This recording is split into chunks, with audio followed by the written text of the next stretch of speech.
স্বাগত দীপ্ত সংবাদে, আপনাদের সঙ্গে আছি আমি নাদিরা জাহান। শুরুতেই জানাবো নিটল টাটা সংবাদ শিরোনাম। ঈদের আগে শেষ কর্মদিবসে ঢাকা ছাড়ছেন অনেকে, বিভিন্ন মহাসড়কে যানবাহনের বাড়তি চাপ।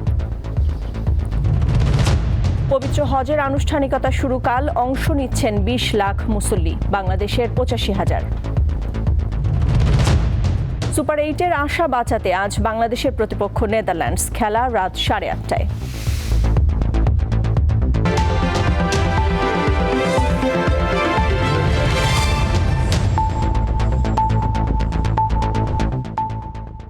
শুনছিলেন শিরোনাম, এবার পুরো খবর।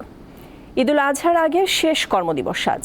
শুক্র ও শনিবার সাপ্তাহিক ছুটি হওয়ায় আজই ঢাকা ছাড়ছেন অনেকে, ফলে রাজধানীর সঙ্গে যুক্ত বিভিন্ন সড়কে যানবাহনের চাপ বেড়েছে।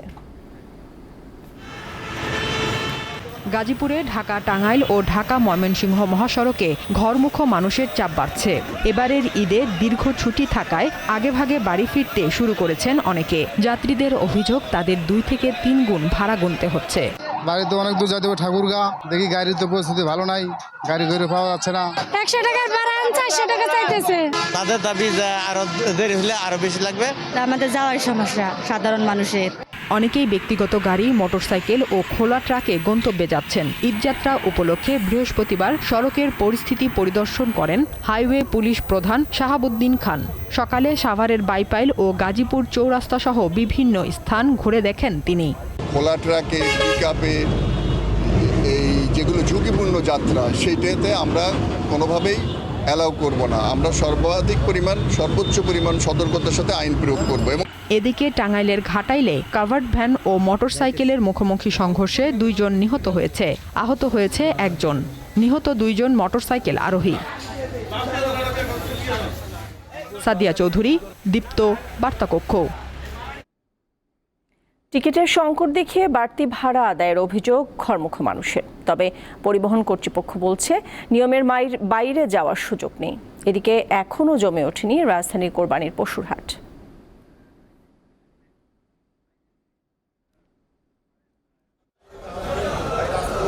ঈদের বাকি আর দিন 3 এরই মধ্যে ঘরমুখ মানুষের ভিড় বেড়েছে রাজধানীর বাস টার্মিনালগুলোতে। অগ্রিম টিকিট কেটে অনেকেই নিশ্চিত, তবে চিন্তার ভাঁজ তাৎক্ষণিক টিকিট কাটতে আসা মানুষের কপালে। চাহিদা মতো মিলছে না গাড়ির সিট, রয়েছে বাড়তি ভাড়া আদায়ের অভিযোগও, তবে তা মানতে নারাজ পরিবহন কর্তৃপক্ষ। টিকিটের দাম একটু তুলনামূলক একটু বাড়তি, 800 করে, 700 করে এখন 800, 100 টাকা, 1000 হয় 800, এক কাউন্টার এক রকম। গাড়ি স্টপ করে দিচ্ছে, মানে আনন্দবাজারে কোনো টিকিট নেই। জিজ্ঞেস করলাম যে কখন হবে, মানে কয়টায়, তাও বলতে পারলো না। টিকিটের দামও মনে করেন বাড়তি করে ফেলছে। কিন্তু ঈদের আগে তারা ইচ্ছা করে 10 দিন আগে থেকে বন্ধ করে দেয়, যাতে অনলাইন থেকে না কাটতে পারে। আমাদের সরাসরি কাউন্টারে আসতে হয়। এখান থেকে কাউন্টারে আসলে তারা 500 টাকা 600 টাকা করে নেয়। আমাদের ভাড়া হচ্ছে 390 টাকা। বাড়তি ভাড়া কোনো সুযোগ নেই। যেখানে যে গাড়ি, ধরেন আপনার গাড়ি হলো ঢাকা টু বরিশালের ভাড়া, যেটা ঢাকা টু পিরোজপুরের ভাড়া আলাদা। এখন আপনি যদি বরিশাল নামেন, ঢাকা টু পিরোজপুরের গাড়িতে যদি আপনি সিট পান, আপনি তো লাস্ট স্টপেজের ভাড়া দিতে হবে, আপনি তো বরিশালের ভাড়া ওই গাড়িতে দেবে না। এদিকে এখনো জমে ওঠেনি রাজধানীর পশুর হাট। দেশের বিভিন্ন প্রান্ত থেকে আসা ব্যবসায়ীরা বলছেন ঈদের একদিন আগে দেখা মিলবে কাঙ্ক্ষিত ক্রেতাদের। কাস্টমার তো কোনো এ পর্যন্ত নেই, একটা কাস্টমার তো এখন আসে কোনো কিছু বলিনি, দাম দর বা জিজ্ঞাসাও করি। কেবল ধোয়ায় খাড়া করলাম, দেখো এখন দাম দর কেমন কি হয়। সকালে রাজধানীর গাবতলী বাস টার্মিনাল ও পশুর হাটে যান পুলিশ মহাপরিদর্শক। বলেন, যে কোনো হয়রানিতে জরুরি সেবা নম্বর 999-এ ফোন পেলেও তাৎক্ষণিক ব্যবস্থা নেওয়া হবে। যদি কেউ এই বিষয়ে নমনীয়তা প্রদর্শন করে আমাদেরকে জানান, তাদের বিরুদ্ধে ব্যবস্থা নেব। আমাদের প্রতিটি সদস্যকে প্রত্যেকটাই একটি নির্দেশনা দেওয়া হয়েছে, যেখানে কোনো ব্যত্যয় পরিলক্ষিত হবে সাথে সাথে আইনের ব্যবস্থা গ্রহণ করবে। এটা আমাদের প্রতিটি ইউনিটকে যথাযথভাবে ব্যবস্থা গ্রহণের জন্য আমরা নির্দেশ দিয়েছি। পুলিশ প্রধান বলেন, ঈদের সময় যে কোনো অজুহাতে অনুমোদনহীন যান সড়কে চলাচল করলে তার বিরুদ্ধে আইনানুগ ব্যবস্থা নেওয়া হবে। আসিফ জামান, দীপ্ত সংবাদ, ঢাকা। ঈদের দিন ঘনিয়ে আসায় সারা দেশে জমে উঠেছে কোরবানির পশুর হাট। ফেনী ও রংপুরেও বেড়েছে কেনাকাটা, তবে দাম বেশি বলে জানিয়েছেন ক্রেতারা। ঈদুল আজহার বাকি আর মাত্র কয়েকদিন, এরই মধ্যে জমে উঠেছে ফেনীর পশুর হাটগুলো। প্রতিদিনই পশু নিয়ে আসছেন ব্যাপারীরা। এবার ফেনীর 6 উপজেলায় 129টি স্থায়ী ও অস্থায়ী হাট বসেছে। প্রতিটি হাটেই দেশি জাতের গরুর সংখ্যা বেশি। ক্রেতাদের অভিযোগ, গত বছরের তুলনায় এবার গরু ছাগলের দাম বেশি। বিক্রেতারা বলছেন, খাদ্য ও পরিচর্যার খরচ বেড়ে যাওয়ায় পশুর দাম ঊর্ধ্বমুখী।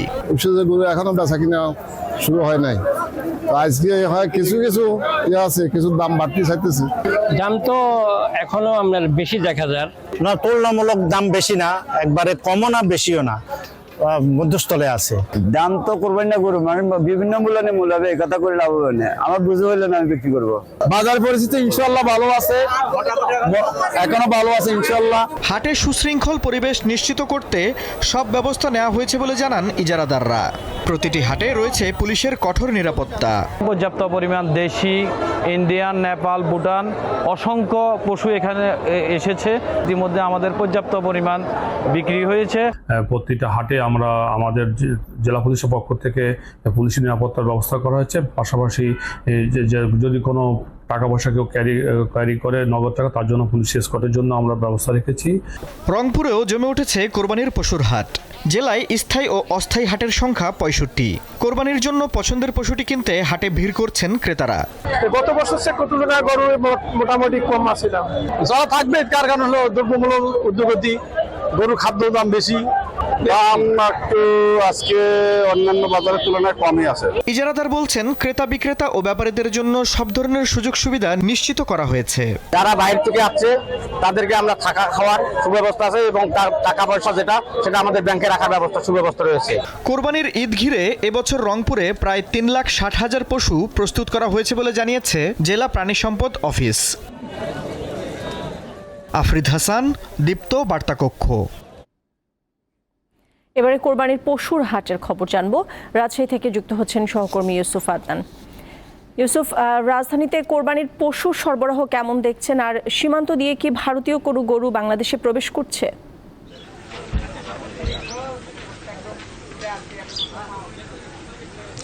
নাদিরা, শেষ মুহূর্তে রাজশাহীর সব কয়টি হাট আসলে জমে উঠেছে। এই মুহূর্তে আমি রয়েছি রাজশাহী সিটি হাট। এই হাটটি উত্তরবঙ্গের মধ্যে সবচেয়ে একটি বড় হাট। তবে এই হাটটি মূলত রবিবার এবং বুধবার অনুষ্ঠিত হয়। তবে ঈদ যেহেতু ঘনিয়ে আসছে, সে কারণে আজকে থেকে প্রতিদিনই এই হাটটি আসলে বসছে। এবং আমি ক্রেতা এবং বিক্রেতাদের সাথে কথা বলেছি এবং ক্রেতারা বলছে যে এবার গতবারের তুলনায় গরু প্রতি 30 থেকে 40 হাজার টাকা আসলে দাম বৃদ্ধি পেয়েছে। এই কারণে ক্রেতারা গরু কিনতে এসে কিছুটা হিমশিম খাচ্ছেন। এবং এ বিষয়ে আমি কথা বলেছিলাম বিক্রেতাদের সঙ্গে। বিক্রেতারা বলছে এবার তারা গরু লালন পালন করে খুব একটা লাভবান হচ্ছে না, কারণ গোখাদ্যের যে হারে দাম বৃদ্ধি পেয়েছে, খোল, ভুট্টা, ভুসি, সে তুলনায় তাদের আসলে গরু লালন পালন করে তেমন একটা লাভবান করতে পারছে না। এছাড়াও আমরা একটা বিষয় দেখেছি যে এবার হাটে পর্যাপ্ত পরিমাণ দেশি গরু রয়েছে, বিদেশি গরুর কোনো হাটগুলোতে আমরা লক্ষ্য করছি না। এর আগের গত ঈদগুলোতেও আমরা দেখেছিলাম যে বিদেশি গরুগুলো হাটগুলোতে বেশ উপস্থিতি লক্ষ্য করা যাচ্ছিল। তবে এবার আমরা দেখেছি যে খামারিদের দেশি গরুর বেশ চাহিদাও রয়েছে এবং হাটগুলোতে দেশি গরুর বেশ আমদানিও আমরা লক্ষ্য করছি। এবং এর মধ্যে মাঝারি টাইপের যে গরুগুলো রয়েছে, সেই গরুগুলার আসলে চাহিদাটা খুব বেশি। যে সকল গরু খুব বড় গরু, সেই গরুগুলার আসলে দাম নিচ্ছে না বলে জানিয়েছেন বিক্রেতারা। আরেকটা বিষয় নাদিরা, যদি আমি একটু জানিয়ে রাখি যায়, এবার জেলা প্রাণী সম্পদ অধিদপ্তরের তথ্য মতে মোট কুরবানিযোগ্য পশু রয়েছে 4,66,197টি এবং রাজশাহী জেলায় কুরবানির যে চাহিদা তা রয়েছে 3,24,977টি। সেই হিসাবে রাজশাহী জেলায় মোট 1,41,192টি পশু উদ্বৃত্ত রয়েছে। এ সকল পশু রাজশাহী বাদে অন্যান্য জেলায় আসলে সরবরাহ করা যাবে বলে জানিয়েছেন জেলা প্রাণী সম্পদ অধিদপ্তর। আর সবগুলো হাটে দেখেছি, সবগুলো হাটের নিরাপত্তা ব্যবস্থা হাট কমিটি সহ স্থানীয় পুলিশ প্রশাসনের পক্ষ থেকে নেওয়া হয়েছে কঠোর। আসলে এই ছিল আমার কাছে রাজশাহী সিটি হাট থেকে সর্বশেষ খবর। নাদিরা। আদনান, ধন্যবাদ আপনাকে। দর্শক, আমাদের সাথে রাজশাহী থেকে যুক্ত ছিলেন ইউসুফ আদনান। অবৈধভাবে কেউ যেন বিদেশ যেতে না পারে সে বিষয়ে আরও সতর্কতা অবলম্বনের উপর জোর দিয়েছেন প্রধানমন্ত্রী শেখ হাসিনা। বৃহস্পতিবার ঢাকায় নিযুক্ত সংযুক্ত আরব আমিরাতের রাষ্ট্রদূত আবদুল্লাহ আলী আবদুল্লাহ খাসেফ আল হামুদি গণভবনে সৌজন্য সাক্ষাৎ করতে গেলে তিনি একথা জানান। ইউএই রাষ্ট্রদূত প্রতিশ্রুতি দেন তারা কর্মসংস্থান নিশ্চিত করেই তাদের দেশে লোক নেবেন। সাক্ষাৎকালে বাংলাদেশে বিশেষ অর্থনৈতিক অঞ্চলে সংযুক্ত আরব আমিরাতের বিনিয়োগের আহ্বান জানান শেখ হাসিনা। এ সময় রাষ্ট্রদূত জানান খুব শিগগিরই কয়েকজন মন্ত্রী বাংলাদেশ সফর করবেন, তখন আলোচনায় বিনিয়োগের বিষয়টি প্রাধান্য পাবে। সাইবার নিরাপত্তা বিধিমালা চূড়ান্ত করার আগে বিশেষজ্ঞ অংশীজনের মতামত নিয়ে মূল আইন সংশোধনের প্রস্তাব করেছে ট্রান্সপারেন্সি ইন্টারন্যাশনাল বাংলাদেশ এবং আর্টিকেল 19। বৃহস্পতিবার রাজধানীর ধানমন্ডিতে গবেষণা প্রতিষ্ঠান দুটির যৌথ উদ্যোগে প্রস্তাবিত সাইবার নিরাপত্তা বিধিমালা 2024 পর্যালোচনা ও সুপারিশ প্রকাশ অনুষ্ঠানে এই প্রস্তাব করা হয়। এতে বলা হয়, ডিজিটাল সিকিউরিটি অ্যাক্টের নাম পরিবর্তন করে সাইবার নিরাপত্তা আইন করা হলেও বাস্তবে মূল উপাদান আগের মতোই আছে। ডিজিটাল সিকিউরিটি অ্যাক্ট এবং সাইবার নিরাপত্তা আইনের বিধিমালাও একই পর্যায়ে রয়েছে। বিধিমালার একটি কপি হাতে পেয়েছেন দাবি করে বক্তারা জানান, আইনটির বিধিতেও অপরাধগুলোকে স্পষ্ট করা হয়নি।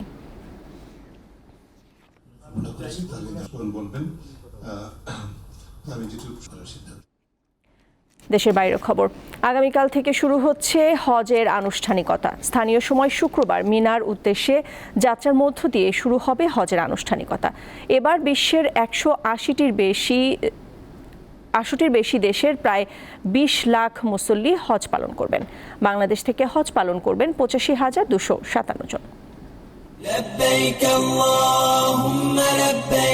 লাব্বাইক আল্লাহুম্মা লাব্বাইক ধ্বনিতে মুখরিত মক্কার পবিত্র কাবা চত্বর।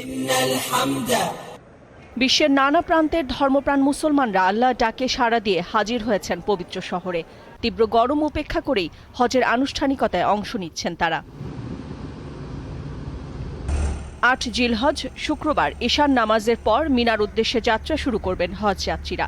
তার আগেই তাদের তাঁবুর শহর মিনায় নিয়ে যাবেন মুয়াল্লিমরা। মিনায় পৌঁছে ফজর থেকে শুরু করে এশা পর্যন্ত 5 ওয়াক্ত নামাজ আদায় করবেন নিজ নিজ তাঁবুতে। তবে খায়েফ ও কুয়েতে মসজিদের কাছাকাছি তাঁবু থাকলে মসজিদে গিয়েও নামাজ আদায় করতে পারবেন হাজিরা। 9 জিলহজ আরাফাতের ময়দানে অবস্থানের দিনকেই হজের দিন বলা হয়। এদিনের নাম ইয়াউমুল আরাফা। চলতি বছর আরাফাতের ময়দানে হজের খুতবা দেবেন মসজিদুল হারামের ইমাম ও খতিব শায়খ ডক্টর মাহের বিন হামাদ বিন মুয়াক্কাল আল মুয়াইকিলি। একই সঙ্গে মসজিদে নামিরাতে নামাজও পড়াবেন তিনি। 10 জিলহজ মিনায় প্রত্যাবর্তনের পর হাজিরা শয়তানকে পাথর নিক্ষেপ, আল্লাহর উদ্দেশ্যে পশু কোরবানি, মাথা মুন্ডন এবং তাওয়াফ জিয়ারত করবেন। 11 ও 12 জিলহজ প্রতিদিন 7টি করে প্রতীকী শয়তানকে পাথর নিক্ষেপ করবেন হাজিরা। সবশেষ কাবা শরীফে বিদায়ী তাওয়াফের মধ্য দিয়ে শেষ হবে হজের আনুষ্ঠানিকতা। এবার বিশ্বের 180টির বেশি দেশের প্রায় 20 লাখ মুসল্লি হজ পালন করবেন। বাংলাদেশ থেকে হজ পালন করবেন 85,257 জন। নাদিরা জাহান, দীপ্ত বার্তাকক্ষ।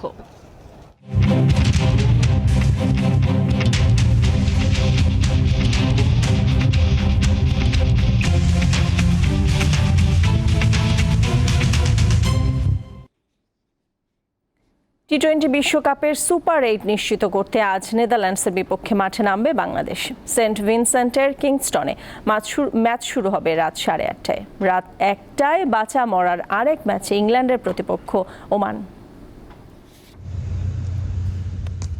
ডি গ্রুপে 5 দলের মধ্যে এখনও 2 নম্বরে আছে বাংলাদেশ। তবে ঘাড়ে নিঃশ্বাস ফেলছে নেদারল্যান্ডস। শ্রীলঙ্কা ও ডাচদের ম্যাচের ফলাফল কি হয় তা এখনই বলা যাচ্ছে না। তাই সুপার 8-এ টিকিট কাটতে হলে নেদারল্যান্ডসকে অবশ্যই হারাতে হবে টাইগারদের।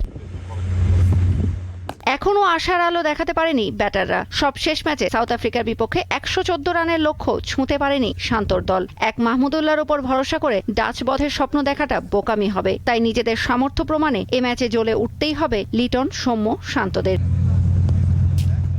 অন্যদিকে প্রথম ম্যাচ থেকেই ছেড়ে কথা না বলার ইঙ্গিত দিচ্ছে নেদারল্যান্ডস। নেপালকে হারানো স্কট অ্যাডওয়ার্ডস, ম্যাক্স ওদাউদ, ব্যাস ডিলিটদের চোখ এখন সুপার 8-এ। ডাচদের সঙ্গে মুখোমুখি লড়াইয়ে অবশ্য 4 ম্যাচের 3টিতেই জিতেছে বাংলাদেশ। তবে পরিস্থিতি বিবেচনায় এই ম্যাচে শতভাগ সাবধান থাকতে চাইবেন লিটন তাসকিনরা। তৌসিয়া ইসলাম, দীপ্ত স্পোর্টস। দর্শক, শেষ করব দীপ্ত সংবাদ, তার আগে নিটল টাটা শিরোনামগুলো জানিয়ে দিচ্ছি আরও একবার। ঈদের আগে শেষ কর্মদিবসে ঢাকা ছাড়ছেন অনেকে, বিভিন্ন মহাসড়কে যানবাহনের বাড়তি চাপ। পবিত্র হজের আনুষ্ঠানিকতা শুরু কাল, অংশ নিচ্ছেন 20 লাখ মুসল্লি, বাংলাদেশের 85,000। সুপার 8-এর আশা বাঁচাতে আজ বাংলাদেশের প্রতিপক্ষ নেদারল্যান্ডস, খেলা রাত 8:30টায়।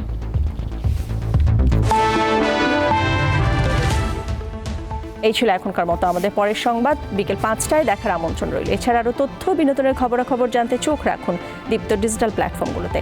সাথে থাকার জন্য ধন্যবাদ সবাইকে।